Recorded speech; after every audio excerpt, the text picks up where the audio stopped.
In this problem, a nutritionist wonders if the percentage of obese people is different today than it was in 1980. In 1980, 15% of the US population was obese, 23% of the UK population was obese, and 6% of the Canadian population was obese. The nutritionist randomly selected 2,000 individuals from each country and obtained the frequency distribution below.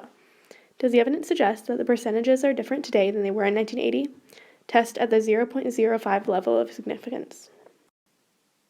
Okay, so in a problem like this, they're not going to give you the expected counts, and you're going to have to find those yourself. So you take the n value that you're given, the 2,000 individuals right here, and you want to multiply that by each of the percentages for every country, right here. So you're going to take 2,000 multiplied by 0.15 for the US. And you're going to find that value, which works out to 300. And you're also going to do that for the UK and for Canada too. So 2,000 multiplied by 0.23 for the UK and 2,000 divided by, or multiplied by 0.06 for Canada. And so you work that out. Okay, so those values that we just worked out are going to end up being 300, 460, and 120.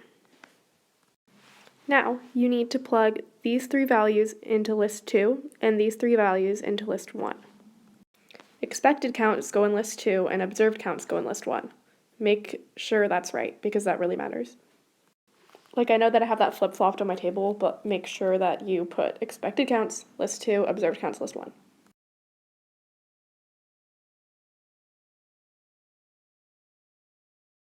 Now, before we go any further, we need to state the null and alternative hypotheses. So, as you can see right here, I've already done that. For each of these problems, your null hypothesis is going to be that there's no difference in whatever you're measuring. In this problem, we're measuring obesity rates from 1980 to today.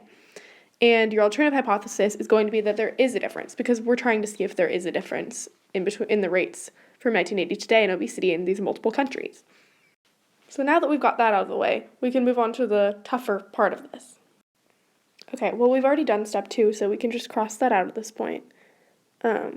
You should really do this hypothesis first, but it doesn't really matter. Like, you can do that after you fill in your table. That's definitely what I like to do, so it's up to you. Now it's time for the hard part, which is testing for various things. So now what we've got here is our lovely TI-89 that all of you have, hopefully, because without it, it'd be really hard to do this.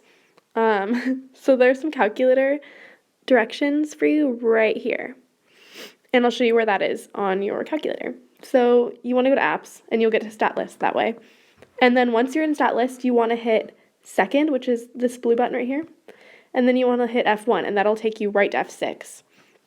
So once you get to F6, you want to scroll down to the 7th number, and that's going to be called GOF.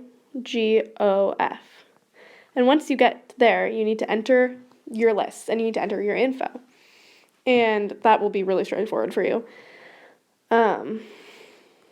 Once you've entered that info, you should come up with a test value of 1022.16. And your p-value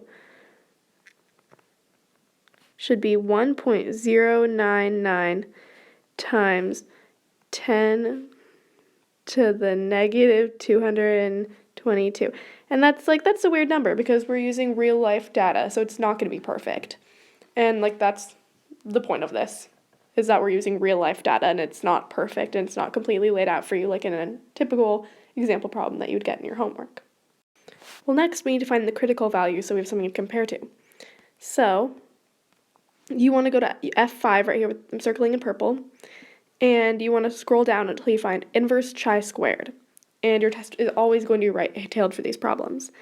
And so once you get there, you enter your info, and you'll end up with a critical value of 5.991. So, what does that mean? Well, first we should draw it on a graph. That'll give us a clear understanding of what all of this means. So, draw your nice little right-tailed slope and shade in the tail. And then that number, put your critical value down right here, 5.991. And then your p-value will be the area. It's kind of long, 0.99 times 10 to the negative 222. You can't even fit all that, but you get the picture. And then your test value is going to be all the way over here, which is 1022.96. So it's in the shaded region, which means we need to reject it. So, as I'm circling in yellow, obviously we're going to reject because it's in the shaded. So there's evidence to claim that it is different. We're rejecting this null hypothesis since it says there is no difference. We're accepting our alternative hypothesis. So there's evidence to claim that obesity rates are different today than they were in 1980. And that is how you do this problem. But wait, there's also more. An alternative way that you could figure out that we're going to reject this is if you were to take the p-value you found, so it's 1.099 times 10 to the negative 222. Obviously, that's a really, really tiny number. And obviously, that's going to be less than 0.05, which was our area. So if it's less than that, you reject. If it's less than your area, you reject, which is another way you can find out that we are for sure rejecting this. Okay, cool, thanks.